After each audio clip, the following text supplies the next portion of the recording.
Hey, what's up, everyone? This is our first episode of Quill and Hammer Reforging Fiction. I'm Trevor, I'm Zach.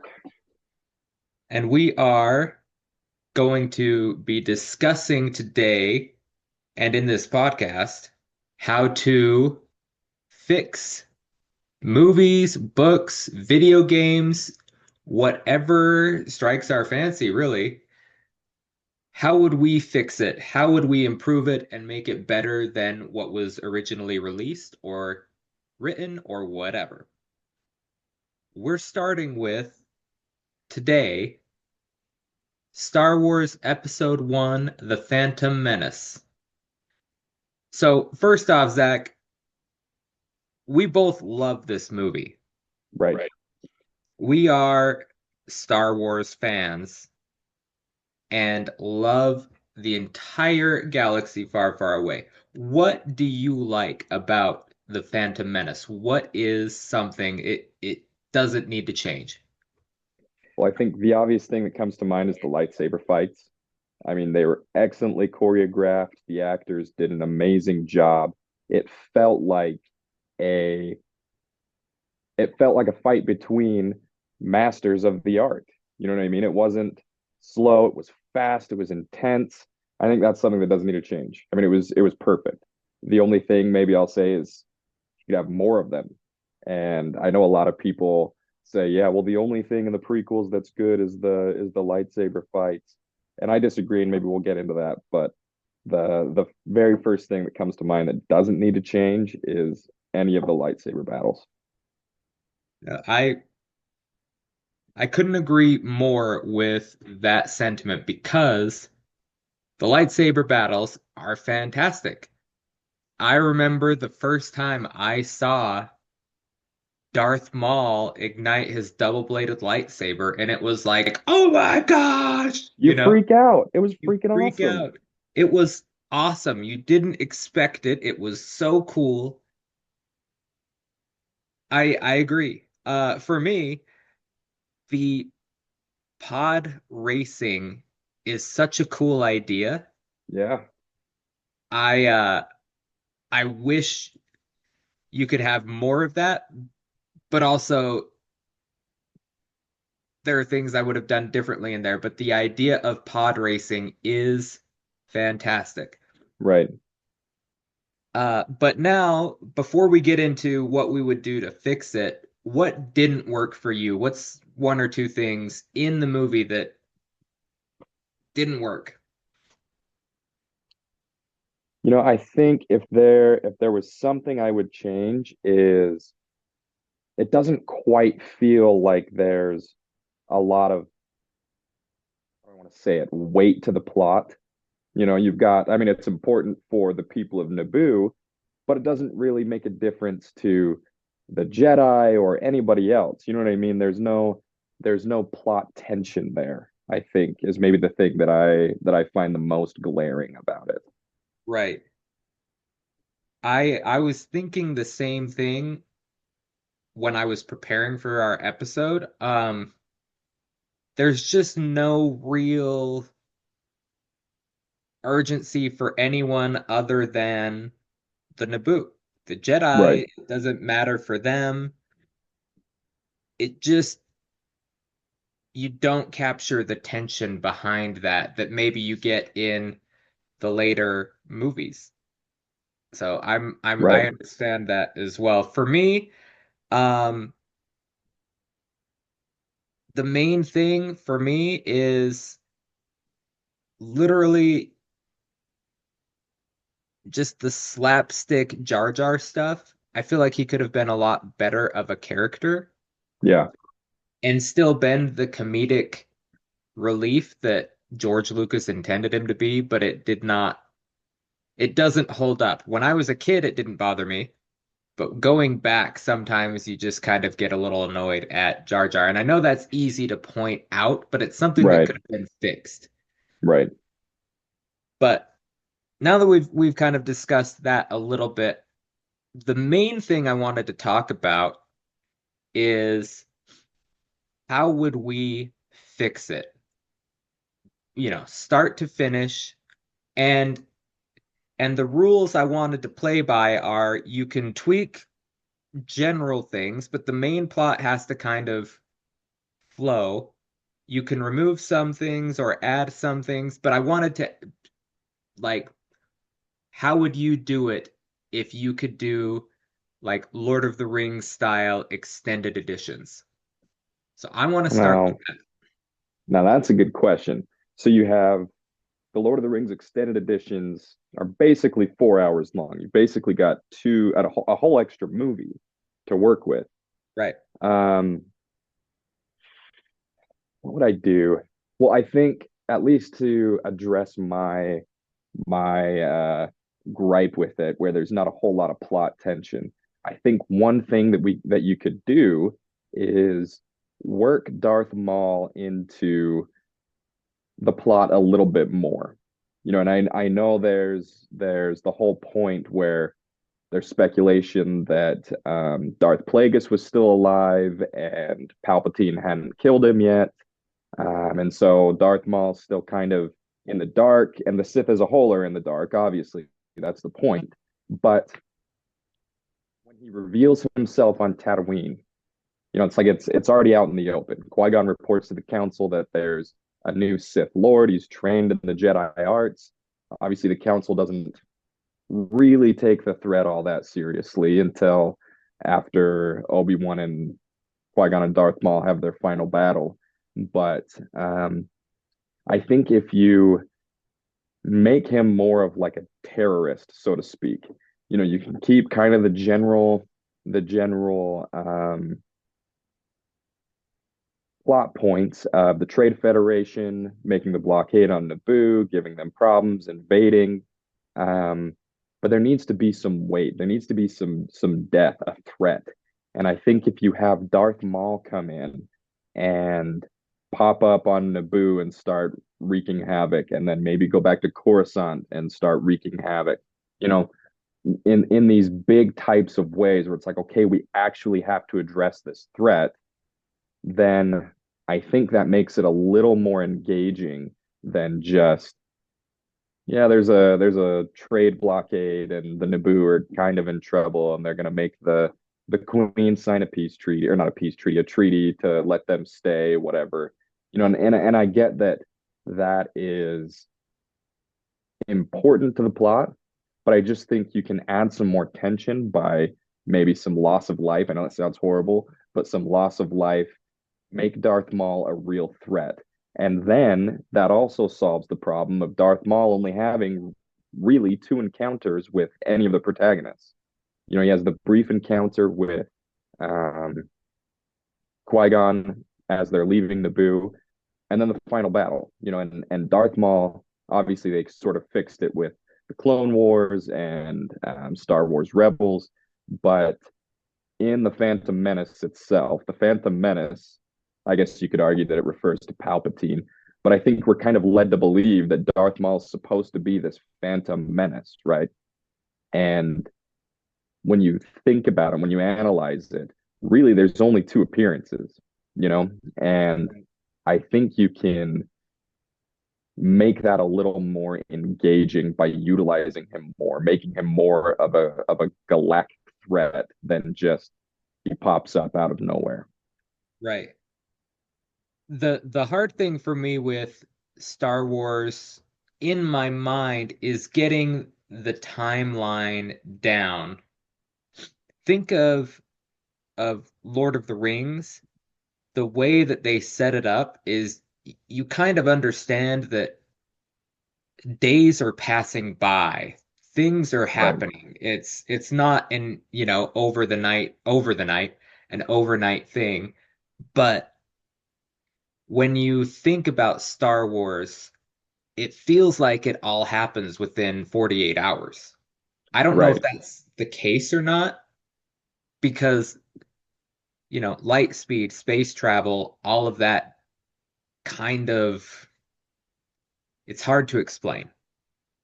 It's hard to come up with fast rules, and I don't know if it's ever been explained how long it takes to go from Naboo to Tatooine. How long does it take to get from Tatooine to Coruscant, But I like that idea of actually making Darth Maul a menace.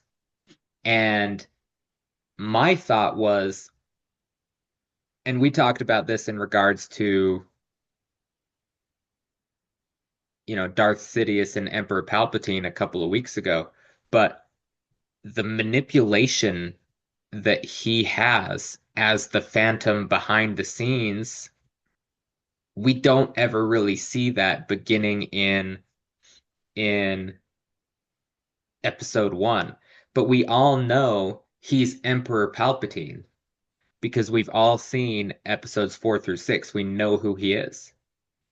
Right. So I wish they would have leaned into that a bit more, and you would have him on the political side manipulating a bit more, not a lot because that could get tedious and boring, but you could kind of Right. see the machinations behind the scene and him directing, you know, uh, Darth Maul to go and kill people. Hmm. How is Darth Sidious manipulating the Trade Federation? How, a little bit of intimidation and sweet talking and whatever on Palpatine's side, and then him acting a bit more as Darth Sidious would have gone a long way to bolster the plot and make it seem more urgent because he's over there trying to plot the downfall of the entire system. And we know that he is, his entire goal is to become, the chancellor. But we don't see any of the behind the scenes stuff that happens. It just kind of looks like it falls in there and he says one thing to Padme and then he's Right. chancellor. So I would love for that to absolutely take place. You can see him manipulating and pulling strings and just starting to pull strings with the Jedi, with the Senate, obviously with Padme. And I would love for him, as soon as she leaves, to decide, okay, we're going to kill her and put someone else on the throne in Naboo. And then you've got this entire like plot of Darth Maul trying to kill Padme, but Hmm. she keeps escaping all the way to Coruscant. And then even in Coruscant, something happens, and Right. more urgent.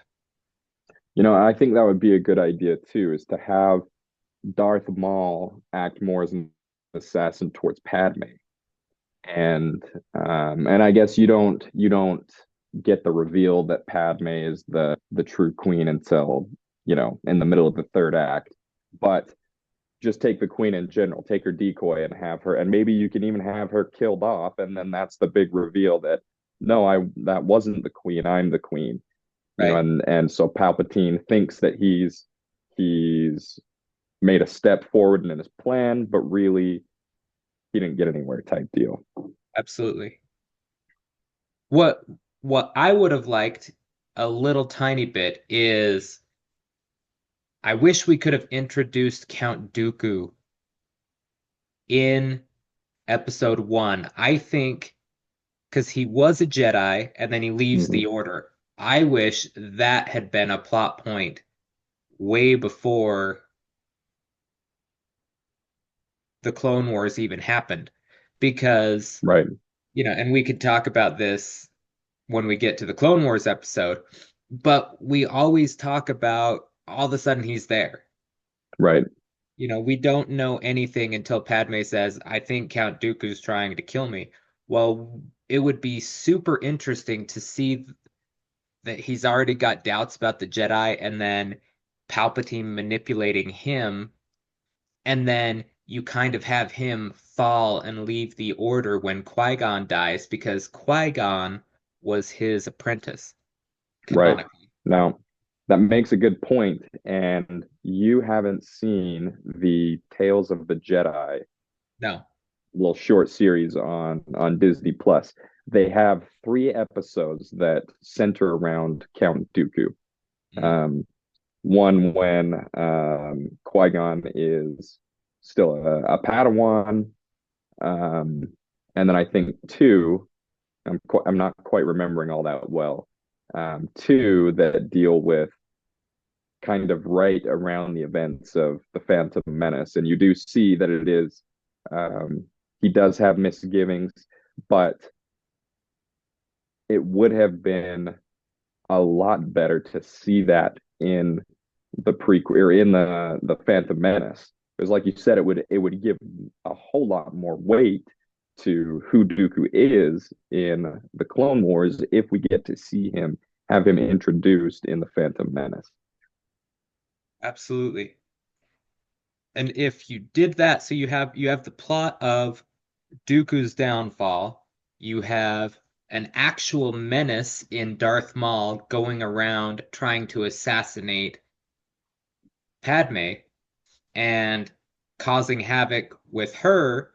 And same thing on Naboo, if you see people are dying or you see explosions or them trying to really press the screws there, then that would give more urgency to Padme's plot, who I know she's a queen, but she tries to act really cold and calculating and Mhm. doesn't really have any emotion as the queen.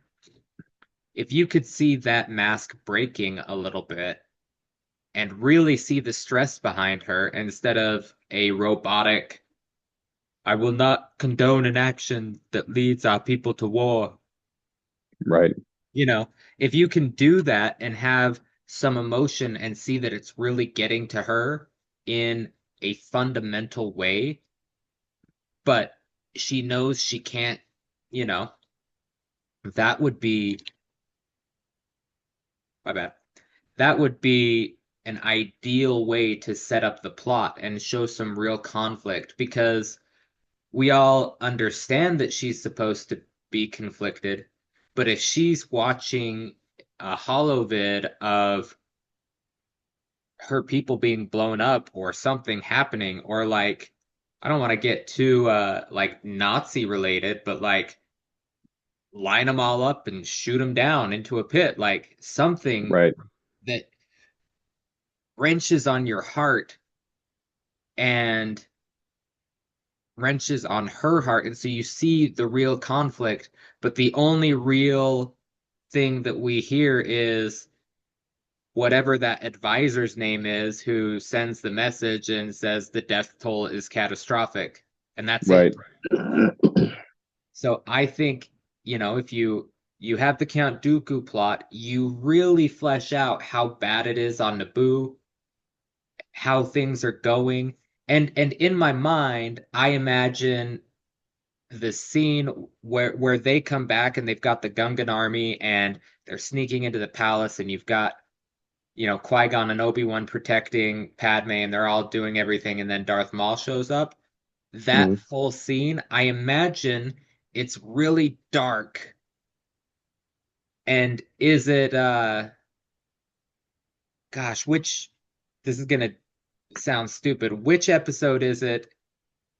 Is it Return of the Kings where Gandalf comes and saves the day and you just see him up on the hill, the white wizard, and then two Rohan, or is it towers.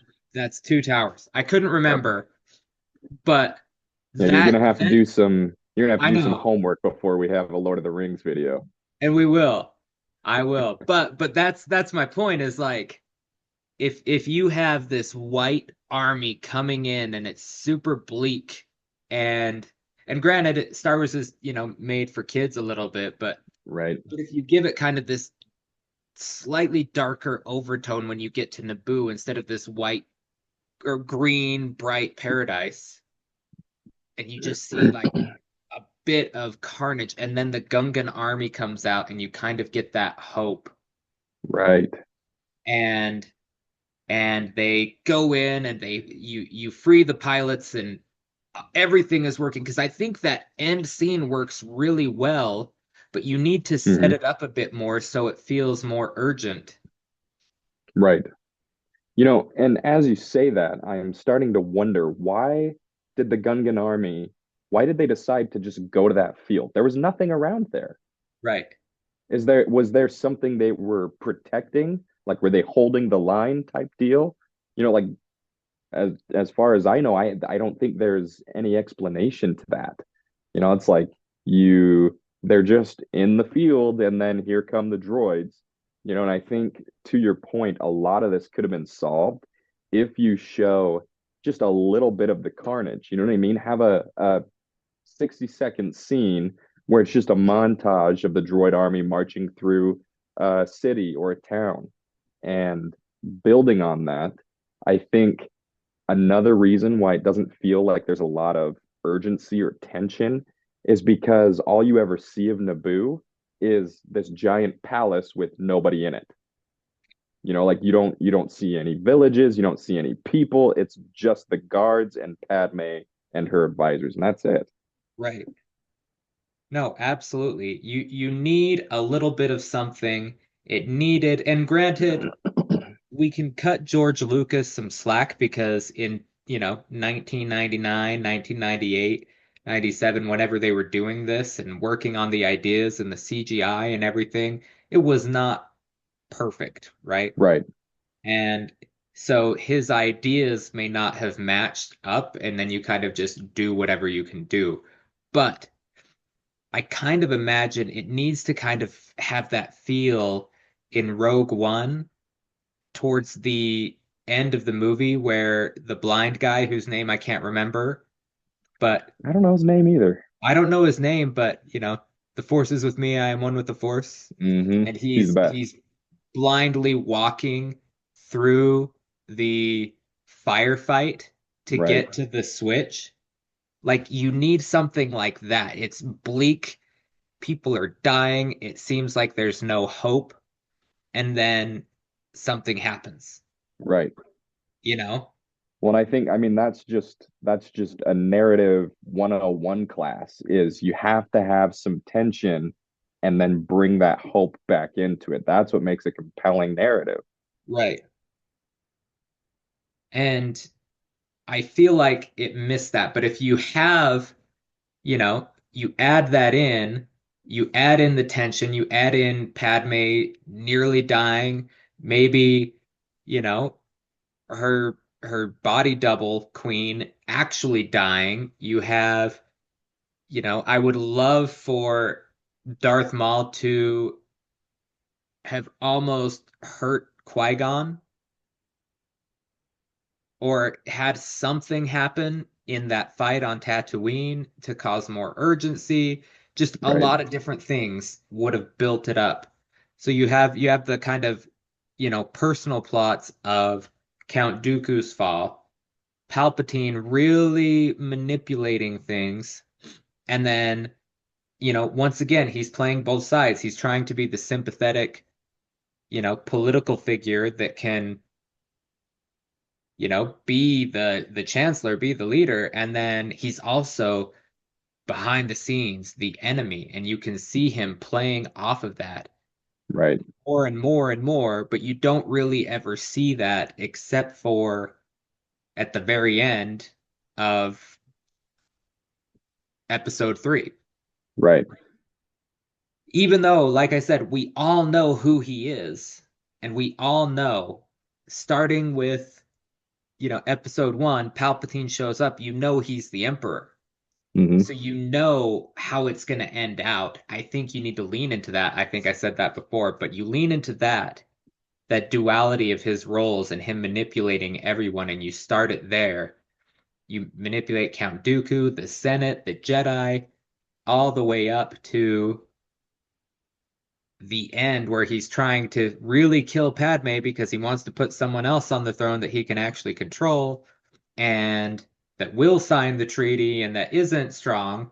And maybe you don't realize how young Padme is, but like she's supposed right, to be like 14 at that time or something. hmm And so, you can say have a little bit in there. You're like, well, when we put a 14-year-old on the throne, we thought we were going to be able to manipulate her, and here she is with a backbone. We need to get rid of her.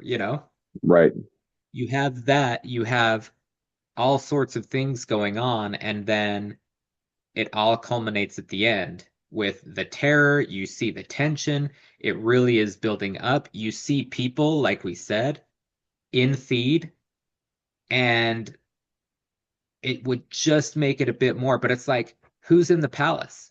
Every time you see the palace, there's no one around. There's no one. I mean, you No have those servants, five no droids. guards. It is just this There's big, empty, grand building. and it's And then, ginormous. yeah, and it's the same thing. When you're walking through the streets, I think the only time you ever see other people than were initially in the group that fled Coruscant, you see one group maybe walking in a random direction, being escorted by droids right before Qui-Gon and Obi-Wan jump down and Jar Jar does Right. that awkward fall, Right. Right. you know? Um, and it's difficult to explain, but you would like that, and maybe you would like, and this is something that maybe we could you could touch on. Why do the Gungans and Naboo really hate each other? Right. I Maybe think you have to have some real tension there, like in Return of the Towers. Why would or Return of the Towers, the two towers, shut up, the two towers, where, you know, will you answer the call kind of thing. right, right. And Where it's like they there's weren't there not for us. They don't care about us. Why would we care about Gondor? right. The beacons are lit, you know? That's one of the best scenes. I know we're not talking about Lord of the Rings right now, but that is one of the best scenes in all of cinema. Right? It's just great. But anyway, back to the Phantom Menace. But if you have a little tension there, then them finally agreeing to be the ally, to be the army, knowing that they're going to walk out there and get slaughtered. Like, and going back to your point, why did they choose the field? Maybe they're marching, and you could explain this. Maybe they're marching and they're going to try and siege, the palace, Right, and that's why they send out the droids to wipe them out. But I think if you put them closer to the city wall, that creates more urgency rather than why did we just choose this field? right, But going back to that, if you have like maybe a flashback or a an explanation from Jar Jar about why the Gungans don't like the Naboo or something that explains the animosity between them and really outlines why it's such a big deal that when Padme kneels down, they come together and decide to work together. right. So add that in, and that gives it more weight to the Gungan sacrifice because they're going to die, and they do, and it looks bleak, and it looks like everything is going to fall apart right until the firefight at the end. But how do you know? I think you can solve that problem by also solving the Jar Jar Binks problem.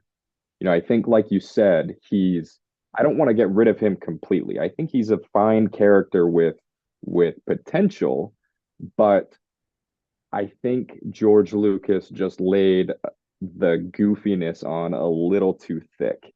There's just a little bit of discordance in tone between everything that's going on and then Jar Jar. You know what I mean? Yeah, But if you make him a little more serious, like, sure, he can still be banished because he was clumsy or whatever, but have him be more valuable. You know what I mean? Have him have some redeemable quality instead of just disorganized chaos. You know what I mean?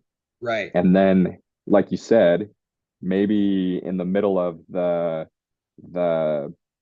submarine ride through the ocean, Obi-Wan can ask, why do your people hate the Naboo so much? And then he can relate the story type deal. In a right, similar way to how Palpatine tells the story of Darth Plagueis to Anakin. When right, you hear that story from Palpatine, you kind of can envision it. Ian McDermott is such a good actor. It's like you can envision everything that's happening while he tells you that story on screen. right. And I think if you can get something like that from Jar Jar, whose actor is also fantastic, he just got a crappy role, if we're being Right. honest. Um, if you can get something like that to help us envision everything that went on, that would be enough, and I think, like I said, it would fix two problems. It would fix the why are the Gungans and the Naboo at odds, and also make Jar Jar a little more palatable. Is that the right word? Yeah. I think you can call it palatable. And Yeah, that would fix that tension, or not that tension, that lack of tension between why are they really against each other? All it's really said is we don't like them. right. Okay, well, why? You know?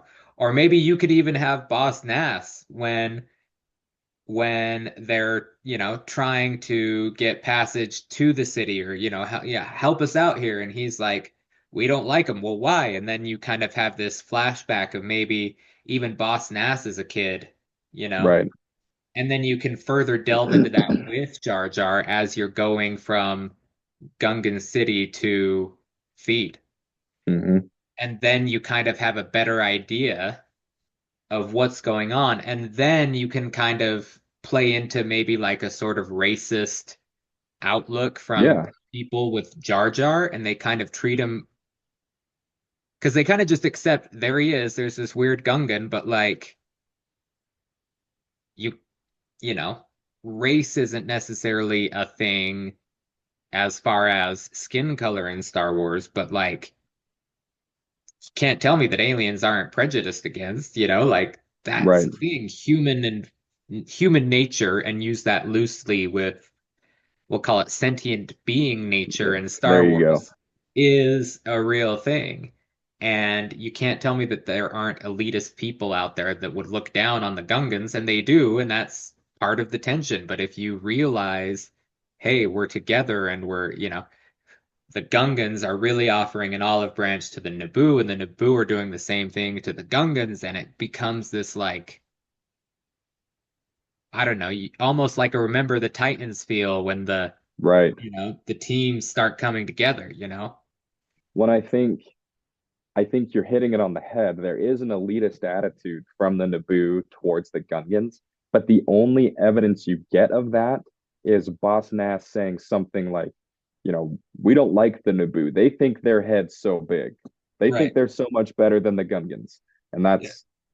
that's it. You have two lines about it, but there's obviously a history there, Right. but you don't get to see it. Was there this big war where they forced them into the marshlands or something? I don't know, but Right.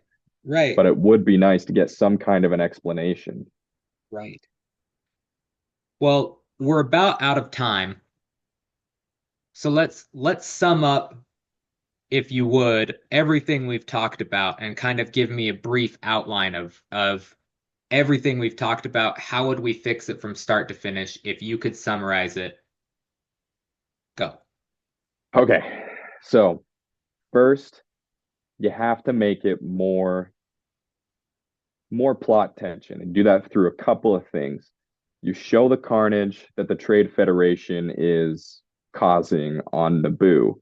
Number two, you show the manipulation that Palpatine is using to control Dooku and Darth Maul and potentially other players in the Senate to then garner support for when he manipulates Padme into calling for a vote of no confidence. And then I think the third thing to help the plot tension is make Darth Maul more of a threat. Show him wreaking havoc. Show him being a menace, like the title says, right? And um, all of that can be helped by those other things we talked about, like showing the carnage in Naboo, potentially having Padme's um, decoy get killed by Darth Maul, and have Palpatine think that there's a that he's made a step forward when he hasn't, and then talk about the reason why the Gungans hate the Naboo. Those will kind of flesh out some of the story, so it's not just, yeah, well, some distant planet in the outer rim is having some trade dispute problems. It'll bring more weight to everything. Right. Am I missing anything? I don't think so, because if you add all of that in without necessarily changing much of the plot, you still go to Tatooine, you still, find Anakin. Maybe you could flesh a little bit of the pod race out a little bit more and get rid of the did he cross it? That we both think is the dumbest thing in the world. Maybe explain and flesh that out a little bit more, but they still get Anakin. Anakin is still freed. They still get to Coruscant, and that kicks off the final battle. And that's where you get the tension resolved between the Gungans, and it's such a more emotionally big deal when they agree than it's just like, oh yeah, well, of course the Gungans are going to agree. But it's like they are really overcoming their differences for the betterment of their planet and making a conscious decision, even though that's hard, and knowing they're going to die. And, then it makes the final battle. You see the carnage, you see the things, you see the Gungans die, you see all of this really coalesce into a more emotionally appealing payout between, the Trade Federation, the Sith, the Jedi, and the Naboo. And it all comes together a lot more, I don't know what the word is, a lot more Cohesively? cohesively, and that payout is 10 times as meaningful as it is because you went through all of that and you got all of this backstory and the tension, and it just keeps ramping up all the way to the end. And then you have the funeral and the party at the end, and it really means something because it's kind of like, yeah, we've got a new hope again, Right, but all of this bad stuff happened, but something good is going to happen too. And then that sets you up for the next movie. right. And I know we didn't touch on this, but what I really think would add a little bit of foreshadowing to the next movie, to the Clone Wars, would be some sort of mention about the Kaminoans or Right. cloners or something, just a tiny, tiny little tic tac of a comment somewhere in there that you gloss over, that you don't even realize is important until maybe the second or third time you watch through. Right, right, But a little something you can see, Palpatine manipulated Sifo-Dyas to go somewhere, or you just mentioned Sifo-Dyas came back from the Outer Rim, or something like that. right. And then maybe you can orchestrate his death. Yeah. Yeah, I think that would be, man, the problem is, and we'll probably get into this in our next episode. But the problem is you've got a 10-year gap between what happens in the Phantom Menace where you leave it and then where you pick back up with Anakin and Obi-Wan. Right, And you've got 10 years of manipulation from Palpatine where he's just the chancellor just doing what he's doing, right. and you're just supposed to infer all of that when Dooku shows up and when now Jango Fett's involved. So it would be nice if you could have, like you said, just that little bit of foreshadowing. Something even the Jedi Council can say it, and or maybe they can when they're discussing uh whether Anakin is going to be trained or not. You can have Mundi say, "Well, Master Sifo-Dyas has not returned, and we can't make a Right, decision without him," type deal, and that's it. right. You know, It's almost like you need an entire Clone Wars series set between episode one and episode two to really flesh out everything because you and I agree that really did help bridge the gap Oh between yeah, the Clone Wars and make the payoff in Revenge of the Sith so much more meaningful because you have this entire backstory. You really see the war, you see the tension, you see Anakin grow hardened and try to, do what's right and everything, and it just all coalesces so much better. Well, if you had something like that that you could foreshadow in between one and the other, that would be ideal. But because we can't, I feel like we need to throw in a couple of tidbits, right, you right, know, maybe another something about a bounty hunter, a search for a bounty hunter right, from Palpatine, or I don't know, whatever. Because it takes 10 years for the clones to be, you know, incubated and grown to full whatever, right? right, So all of that had to happen starting in episode one, but we don't get any mention of that. And then it's just like, here's this huge clone army out of nowhere. But if you had a little bit of foreshadowing there, it would have connected the two right. better.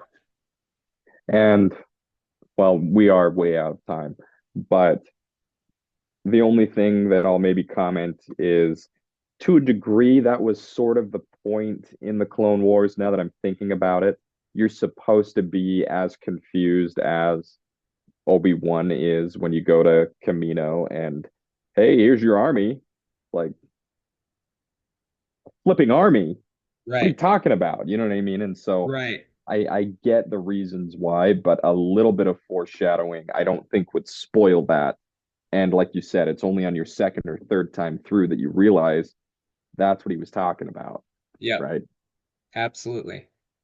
So to recap, you need more tension. So we bring in Darth Maul, the Phantom Menace, more manipulation from Palpatine on both sides with, the Trade Federation, him manipulating and pressuring them, and on the political side, you have the carnage and showing real world stakes for why they are fighting. And then you have an explanation and real tension between the Gungans and the Naboo. And all of that leads into the final resolution of everything, with maybe Padme's, fake queen being killed. And then you end with the awesome lightsaber battle, the war, the Gungans being killed, the firefight in space, and it all coalesces into that bittersweet moment of Qui-Gon died, and that was the fate of Anakin being decided right then. And